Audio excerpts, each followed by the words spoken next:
What's up, everyone? I'm going to tell you a crazy story about something that happened last night. This is my apartment. Right inside that window is my kitchen. At about 10 o'clock last night, I'm doing dishes right inside that window, and I hear glass break. Boom, big glass break. And I'm thinking, that's not normal. So I come out of my door, come down the stairs, down my driveway here, and I stop right here and I look this way. And I start looking towards this building back here in the back, which is abandoned. Nobody lives in those. Nobody's lived in them for years. They're falling apart. They're empty. And I think I hear more rustling going around. So my dumbass, as crazy as I am, keeps walking towards my black car over here. And I'm walking, and I get about right here, and I'm looking at this window right here, and I see something white go across the window. All I see is something white. I don't know what it is. So I keep walking.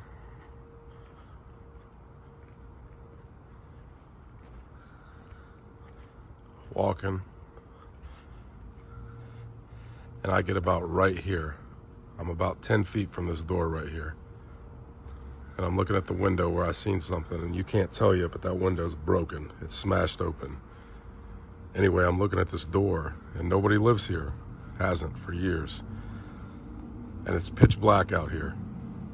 All of a sudden that door opens, and then the screen door opens, and a black young male, probably 20 to 25, walks out, looking straight at me, and he's got something in his hand.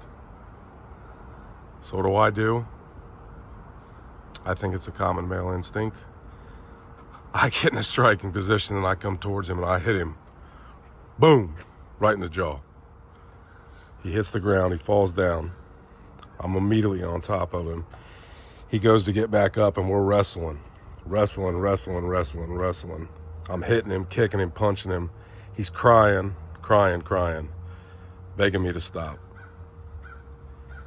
And I'm not. We keep going at it. And finally I get behind him and pick him up by his neck and slam him against that. And put a grip on him and choked him out. He was snoring, sleeping. And I'm sitting here holding him. Finally I realized I need my phone. So what do?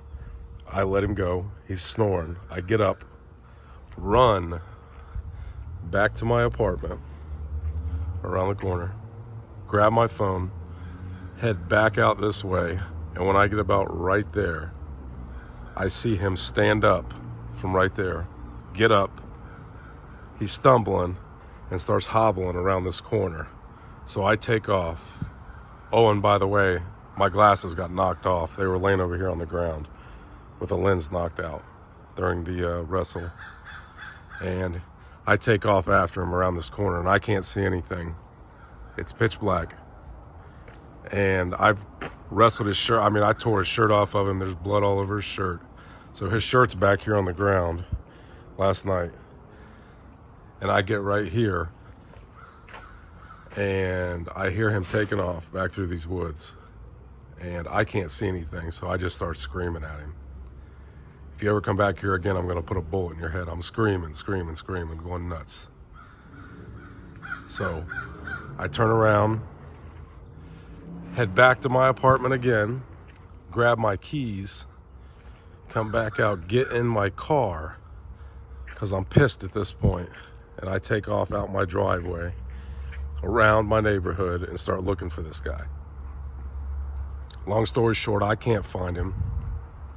Realize I've got to get back over here because this idiot threw a brick through this window right here, and that was the glass I heard breaking, and he was breaking in this abandoned apartment. There's still a bike that was in there. That's no longer in there. I've taken it out, but called the cops. They came. End of the night. Took a report. Long story short, don't come to my neighborhood. Trying to steal shit. Because we don't play over here. You caught an ass beating, and he stunk like hell. It was obviously a homeless kid. So, I don't think he's coming back. Anyways, I thought you guys might like that story.